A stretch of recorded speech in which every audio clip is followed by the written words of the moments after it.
General insurance രംഗത്ത് വ്യക്തിഗത health പോളിസികളുടെ 18% ഉണ്ടായിരുന്ന GST ഒഴിവാക്കിയ കേന്ദ്ര സർക്കാരിന്റെയും GST കൗൺസിലിന്റെയും നടപടിയെ all India general insurance agents association Kerala സംസ്ഥാന കമ്മിറ്റി സ്വാഗതം ചെയ്തു. കേരളത്തിലെ 68,000-ഓളം ആളുകൾ ഇൻഷുറൻസ് രംഗത്ത് ഇന്റർമീഡിയറി എന്ന രൂപത്തിൽ പ്രവർത്തിക്കുന്നുണ്ട്. അതിൽ പ്രധാനമായിട്ടും ഈ പത്രസമ്മേളനം വിളിച്ചതിൻ്റെ കാര്യം ഈ വരുന്ന 22-ാം തീയതി മുതൽ രാജ്യത്ത് കുറേ മാറ്റങ്ങൾ GST രംഗത്ത് വരുന്നുണ്ട്. അതിൽ ആരോഗ്യ ഇൻഷുറൻസ് രംഗത്താണ് ഏറ്റവും ഫലപ്രദമായിട്ട് 18% GST ഉണ്ടായിരുന്നത്. അത് പൂർണ്ണമായും ഒഴിവാക്കപ്പെട്ട ഒരു മേഖലയായി അത് മാറിയിട്ടുണ്ട്. അതിനെ പൂർണ്ണമായും കേരളത്തിലെ ജനറൽ ഇൻഷുറൻസ് ഏജന്റുമാരുടെ സംഘടന എന്ന നിലയിൽ ഞങ്ങൾ അതിനെ സ്വാഗതം ചെയ്യുന്നു എന്നുള്ളതാണ് ഏറ്റവും പരമപ്രധാനമായ കാര്യം.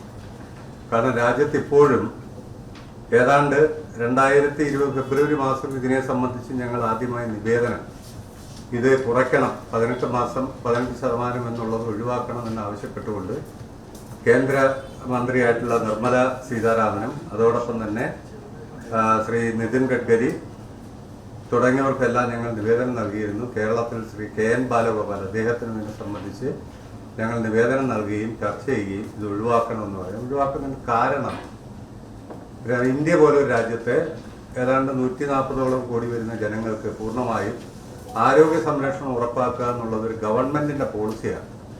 പക്ഷെ ദൗർഭാഗ്യവശാൽ നമ്മുടെ രാജ്യത്തിന് അത് കഴിയുന്നില്ല. ആ സാഹചര്യത്തിലാണ് വ്യക്തിപരമായി ആളുകൾ സ്വന്തം രക്ഷയ്ക്ക് വേണ്ടി അവരുടെ കുടുംബത്തിന് വേണ്ടിയിട്ടുള്ള ഈ ഹെൽത്ത് പോളിസി എടുക്കുമ്പോൾ അതിനകത്ത് 18% GSTയും കൂടി ചേർത്ത് വാങ്ങുന്ന നടപടി ശരിയല്ല എന്നുള്ളത് തന്നെ ആദ്യം തന്നെ 2020 തന്നെ ഇതിനെ സംബന്ധിച്ച് ഞങ്ങൾ വളരെ വിശദമായിട്ട് കേന്ദ്ര മന്ത്രിമാരെയും അതോടൊപ്പം തന്നെ കേരളത്തിലെ MPമാരെയും എല്ലാം പല പ്രാവശ്യം കാണുകയും ചർച്ച നടത്തുകയും എല്ലാം ചെയ്തിട്ടുണ്ട് എന്നുള്ളതാണ് ഞങ്ങളുടെ സംഘടനയെ സംബന്ധിച്ചിടത്തോളം കഴിഞ്ഞ 5 വർഷക്കാലം നടത്തിയ ഒരു വലിയ ശ്രമം. ഇന്ത്യയിൽ ഒരുപാട് സംഘടനകൾ അതിനുവേണ്ടി പ്രവർത്തിച്ചിട്ടുണ്ട്, ഞങ്ങൾ മാത്രമൊന്നുമല്ല. കേരളത്തെ സംബന്ധിച്ച് ഈ ഒരു വിഷയം ഇന്ത്യൻ പാർലമെന്റിൽ ഉയർത്തുകയും അതോടൊപ്പം തന്നെ ഇന്ത്യയിലെ പ്രധാനപ്പെട്ട മന്ത്രിമാരെ ധനകാര്യ വകുപ്പ് മന്ത്രി ഉൾപ്പെടെ കാണുകയും ഞങ്ങളുടെ കോർഡിനേഷനുമായി കേന്ദ്രീകരിച്ചുകൊണ്ട് വലിയൊരു പ്രവർത്തനം നടത്തുകയും ചെയ്തിട്ടുള്ള ഒരു സംഘടന എന്ന നിലയിലാണ് ഞങ്ങൾ ഇതിനെ ഉയർത്തിക്കൊണ്ടുവരാൻ ആഗ്രഹിക്കുന്നത്. 2-3 കാര്യങ്ങളുണ്ട്.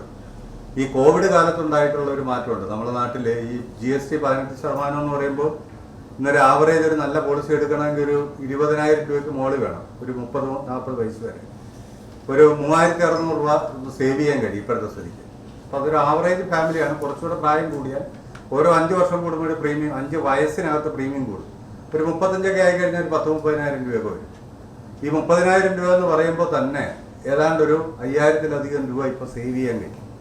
പക്ഷെ നമ്മളിത് കോവിഡ് കാലത്ത് ഇങ്ങനെ ഒരു അനുഭവം കേന്ദ്ര ഗവൺമെന്റിന്റെ ഭാഗത്തുണ്ടായിരുന്നു. കാരണം പലതിനും GSTയിൽ മാറ്റം വരുത്തി. ആ സമയത്ത് ചെയ്തത് കോർപ്പറേറ്റുകൾ തന്നെ അവർക്ക് അനുകൂലമായി അല്ലെങ്കിൽ അവർ റേറ്റ് വർദ്ധിപ്പിച്ചുകൊണ്ട് അതിന്റെ ലാഭം അവർ തന്നെ എടുക്കുന്ന ഒരു സ്ഥിതി ഉണ്ടായി. ഇപ്പോൾ ഞങ്ങളുടെ സംഘടന പ്രധാനമായിട്ട് ആവശ്യപ്പെടുന്നത് അങ്ങനെ ഒരു നീക്കം ഇപ്പോൾ തന്നെ ആരംഭിച്ചു. കാരണം 18% കുറയ്ക്കുമ്പോൾ ചില സ്വകാര്യ കമ്പനികൾ പ്രീമിയം വർദ്ധിപ്പിക്കുന്നതിനുൾപ്പെടെയുള്ള ചില നീക്കങ്ങൾ ആരംഭിച്ചിട്ടുണ്ട്. ഇത് തടയിടാനും IRDAയും അതോടൊപ്പം തന്നെ ഗവൺമെന്റ് ഓഫ് ഇന്ത്യയും ബന്ധപ്പെട്ട മറ്റ് ഏജൻസികളും അടിയന്തരമായി ഇടപെടുകയും അത് പൂർണ്ണമായി ജനങ്ങളിൽ എത്തിച്ചു കൊടുക്കുകയും ചെയ്യുന്ന ഒരു സ്ഥിതി ഉണ്ടാകണം എന്നുള്ളതാണ് ഞങ്ങൾ പ്രധാനമായും ഈ പത്രസമ്മേളനത്തിലൂടെ കേന്ദ്ര ഗവൺമെന്റിന്റെയും അതോടൊപ്പം തന്നെ സംസ്ഥാന ഗവൺമെന്റിന്റെയും എല്ലാം ശ്രദ്ധിക്കുന്നത്. നമ്മുടെ രാജ്യത്തിന്റെ ഒരു പൊതുസ്ഥിതി ഏറ്റവും ലേറ്റസ്റ്റ് ഒരു കണക്ക് 2024 പുറത്തു വന്ന അനുസരിച്ചുന്ന ഏതാണ്ട് 38% ആളുകൾക്കാണ് ഒരു ആരോഗ്യ ഇൻഷുറൻസ് കവറേജ് ഉള്ളത്. ആ കവറേജ് എന്ന് പറയുന്നത് പലതരത്തിൽ, ഇപ്പോൾ ഹെൽത്ത് പോളിസികൾ എന്ന രൂപത്തിൽ മാത്രമല്ല പലതരത്തിലുള്ള ഗവൺമെന്റ് ആയുഷ്മാൻ പദ്ധതി ഉൾപ്പെടെ ഉൾപ്പെടുത്തി വരുന്നത് 38% ഉള്ളൂ.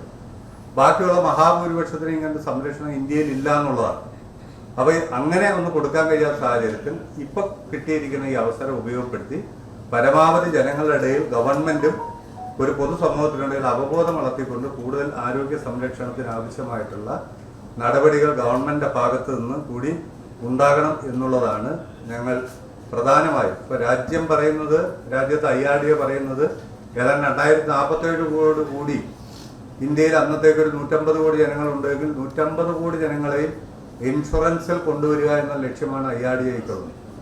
പക്ഷെ അങ്ങനെ കൊണ്ടുവരുന്ന ആ ഒരു വലിയ ദൗത്യം രാജ്യത്ത് നിലനിൽക്കുമ്പോൾ അതിനനുസൃതമായി ഈ GSTയുടെ കുറവ് പൂർണ്ണമായും ജനങ്ങളിലെത്താനും അതിൽ ജനങ്ങൾ ഹെൽത്ത് ഇൻഷുറൻസ് പോളിസികളിലേക്ക് വരുന്നതിന് വേണ്ടി ഒരു വലിയ അവബോധം ഉണ്ടാക്കിയെടുക്കണം എന്നുകൂടിയാണ് ഞങ്ങളുടെ സംഘടന കേരള സംസ്ഥാന കമ്മിറ്റി എന്ന നിലയിൽ ഇവിടെ നടക്കുന്ന ഈ പത്രസമ്മേളനത്തിൽ പൂർണ്ണമായും പറയുവാനുള്ളത്. സാറേ, IRD ഏറ്റവും പുതിയൊരു സർക്കുലർ ഇറക്കിയിട്ടുണ്ട്. സാധാരണ നിലയിൽ ഒരു പോളിസി ചേർത്ത് കഴിഞ്ഞാൽ 24 അവേഴ്സിനകത്ത് ഉണ്ടാകുന്ന ആക്സിഡന്റ് ആണ് ആദ്യം കവർ ചെയ്യുക.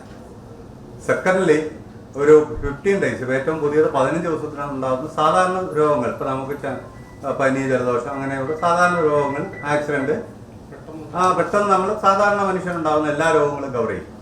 ആഫ്റ്റർ 3 ഇയേഴ്സ്, അതായത് 3 പേയ്മെന്റിന് ശേഷം മാത്രമാണ് സർജറി പോലെയുള്ള അല്ലെങ്കിൽ ക്യാൻസർ നമ്മളിപ്പോ ഒരു സർജറി നടത്തണമെന്നുണ്ടെങ്കിൽ സ്വാഭാവികമായിട്ടും വേഗം രൂപപ്പെടുന്ന ഒരു അസുഖമല്ല ഒരു സർജറി എന്ന് പറയുന്നത്. അപ്പൊ അതിനൊരു കാലാവധി ഉണ്ട്. എന്ന് വെച്ചാൽ നിലവിലുള്ള രോഗങ്ങൾക്ക് അന്നേരം കൊടുക്കാൻ കഴിയില്ല. ആഫ്റ്റർ 3 ഇയേഴ്സ് എന്നുള്ളൊരു കണ്ടീഷൻ, അത് IRDA 4 ഇയേഴ്സ് ആയിരുന്നു. ഇപ്പൊ ഏറ്റവും ലേറ്റസ്റ്റ് ആയിട്ട് 3 ഇയേഴ്സ് ആയിട്ട് മാറ്റം വരുത്തിയിട്ടുണ്ട് എന്നുള്ളതാണ്. അത് കൃത്യമായി കിട്ടണം. ഇപ്പൊ പിന്നെ ക്യാഷ്ലെസ് ആണ് ഇപ്പോൾ ഉള്ളത്. ഇപ്പൊ ക്യാഷ്ലെസിനെ സംബന്ധിച്ചും IRDA ഒരു സർക്കുലർ ഇറക്കിയിട്ടുണ്ട്. ഒരു ഹോസ്പിറ്റലിൽ ക്യാഷ്ലെസ് സംവിധാനം ഇല്ല എങ്കിൽ കസ്റ്റമർ ഡിമാൻഡ് ചെയ്താൽ അവിടെ ക്യാഷ്ലെസ് സംവിധാനം കൊടുക്കണമെന്നുള്ളതാണ്. ചില ഹോസ്പിറ്റലുകളൊക്കെ ഈ എറണാകുളം സിറ്റിയിൽ തന്നെ അങ്ങനെ കൊടുത്തു തുടങ്ങിയിട്ടുണ്ട്. പലയിടത്തും കൊടുക്കുന്നുണ്ട്. കേരളത്തിന്റെ എല്ലാ ഭാഗങ്ങളിലും രാജ്യത്തിന്റെ പല ഭാഗങ്ങളിലും കസ്റ്റമർ ഡിമാൻഡ് ചെയ്യുമ്പോൾ കൊടുത്തു തുടങ്ങുന്നുണ്ട്. കാരണം വലിയൊരു എമൗണ്ട് ഒരു പക്ഷേ കസ്റ്റമർക്ക് അല്ലെങ്കിൽ രോഗിക്ക് അവസാനം അടയ്ക്കാൻ കഴിയാത്ത സ്ഥിതി വരുന്നുണ്ട്. അപ്പൊ ക്യാഷ്ലെസ് കൊടുത്താൽ അവർക്ക് അതിനുള്ള ഇത് ഒഴിവായി കിട്ടുന്നു. സാറ് ചോദിച്ചാൽ മനസ്സിലാക്കേണ്ടത്, ഞങ്ങളുടെ ഒരു വ്യക്തിപര അഭിപ്രായം പറഞ്ഞാലേ, ഒരു ബില്ല് തരുമ്പോൾ നമ്മളെല്ലാം മനസ്സിലാക്കിയിരിക്കേണ്ടത്, ഒരു ബില്ലിനകത്ത് അവസാനം കുറെ കൺസ്യൂമബിൾ ഒന്നോ അല്ലെന്നുണ്ടെങ്കിൽ നോൺ ഹെൽത്ത് എന്ന രൂപത്തിലോ എന്ന് പറഞ്ഞ ഒരു ബില്ലും കൂടി ഇതിൻ്റെ കൂടെ തരാറുണ്ട് നല്ല പ്രൈവറ്റ് ഹോസ്പിറ്റലുകൾ. എന്ന് പറഞ്ഞാൽ അവർ പറയുന്നത് ഇതൊന്നും ഹെൽത്ത് ഇൻഷുറൻസുമായി ബന്ധപ്പെട്ട് ഉള്ളതല്ല, ഞങ്ങൾ അതിന് പുറമേ നിങ്ങൾക്ക് വേണ്ടി ചെലവഴിക്കപ്പെട്ടതാണ് എന്ന് പറഞ്ഞാൽ അവരൊരു ഗൗൺ ഇടുന്നു, അതെല്ലാം കൊണ്ട് ഒരു കയ്യുറ ഇടുന്നു. ഇത് ഈ കോവിഡ് കാലത്ത് തുടങ്ങിയതാണ്. ഒരു കോട്ട് തന്നെ ഇട്ട് 5 രോഗികളെ കാണും. പക്ഷെ 5 രോഗികളുടെ കയ്യിൽ നിന്നും അവരെ ഓരോന്നിന്റെ പൈസ ഈടാക്കി തുടങ്ങി. അപ്പൊ പിന്നെ നമ്മൾ ആരും പ്രതികരിക്കാൻ അന്ന് കഴിഞ്ഞില്ല. കാരണം എങ്ങനെയായാലും കോവിഡാണ്, മരണമാണ് മുന്നിൽ നിൽക്കുന്നത്, പിന്നെ ആണല്ലോ പണം. അപ്പൊ അത് പ്രതികരിച്ചില്ല. ഇപ്പൊ അതിൽ യൂഷ്വലി അതങ്ങ് അംഗീകരിക്കപ്പെട്ടു പോകുന്ന ഒരു സ്ഥിതിയിലേക്ക് കേരളത്തിലെ നമ്മുടെ രാജ്യത്തെയും സ്വകാര്യ ഈ ആശുപത്രികളുടെ ഒരു സ്ഥിതി വിശേഷവും വന്നിട്ടുണ്ട്. പലപ്പോഴും ഇൻഷുറൻസ് എടുക്കുന്നവരും കമ്പനിയും തമ്മിലുള്ള വലിയ തർക്കങ്ങൾ രൂപപ്പെടുന്നത് അവിടെയാണ്. എൻ്റെ കയ്യിൽ നിന്ന് 16,000 രൂപ അതാണ്ട് അവർ വാങ്ങി, നിങ്ങൾ അത് ക്ലെയിം തന്നില്ല എന്ന് പറയുമ്പോൾ അത് നോൺ ഹെൽത്തിനകത്ത് പെടുത്തുന്നതാണ്. അങ്ങനെ അവർ തന്നെ സൃഷ്ടിക്കപ്പെടുന്ന ഒരു എമൗണ്ട് ആയിട്ട് പലപ്പോഴും അത് മാറുന്നുണ്ട്. ഇത് ഞങ്ങളുടെ സംഘടന തന്നെ IRDA ഉൾപ്പെടെയുള്ളവരുടെ മുന്നിൽ ഈ ശ്രദ്ധയിൽപ്പെടുത്തിയിട്ടുണ്ട്. ഇതിനൊരു പരിഹാരം ഗവൺമെന്റ് എന്ന തലത്തിലേ സൃഷ്ടിക്കപ്പെടാൻ കഴിയൂ, ബാക്കി ആർക്കും ചെയ്യാൻ കഴിയത്തില്ല എന്നുകൂടി ശ്രദ്ധയിൽപ്പെടുത്തിയിട്ടുണ്ട്. നാഷണലായിട്ട് ഞങ്ങൾ അഫിലിയേറ്റ് പെട്ടിട്ടുണ്ട്. ഞങ്ങൾ ബാംഗ്ലൂർ ബേസ്, കർണാടക ബേസ് ചെയ്യുന്ന ഒരു ആൾ ഇന്ത്യ കോർഡിനേഷൻ ഉണ്ട്. ഇന്ത്യയിലെ എല്ലാ സംസ്ഥാനങ്ങളും ഉള്ള ഒരു കോർഡിനേഷൻ കമ്മിറ്റി, അതിനകത്ത് ഞങ്ങൾ അഫിലിയേറ്റ് ചെയ്യപ്പെട്ടു. 18% 22-ാം തീയതി പോലും കിട്ടും. 4 പൊതുമേഖലാ കമ്പനികളിൽ കിട്ടുമെന്ന് ഏറ്റവും അവസാനം അവർ റിലീസ് പുറത്തു വന്നിട്ടുണ്ട്. 100%, 18% എന്നുള്ളത് ജനങ്ങൾക്ക് തന്നെ നൽകും എന്ന് പറഞ്ഞു. അത് നൽകണമെന്ന് തന്നെയാണ് ഞങ്ങളുടെ അഭിപ്രായം. പക്ഷെ ഇൻഷുറൻസ് കമ്പനികൾ ആ ലാഭം ഈ പൊതുസമൂഹത്തിന് കൊടുക്കാതെ പ്രീമിയം വർദ്ധിപ്പിച്ചുകൊണ്ട് ജനങ്ങളെ ബുദ്ധിമുട്ടിപ്പിക്കാൻ പാടില്ല എന്നാണ് ഞങ്ങൾ ആവശ്യപ്പെടുന്നത് പ്രധാനം.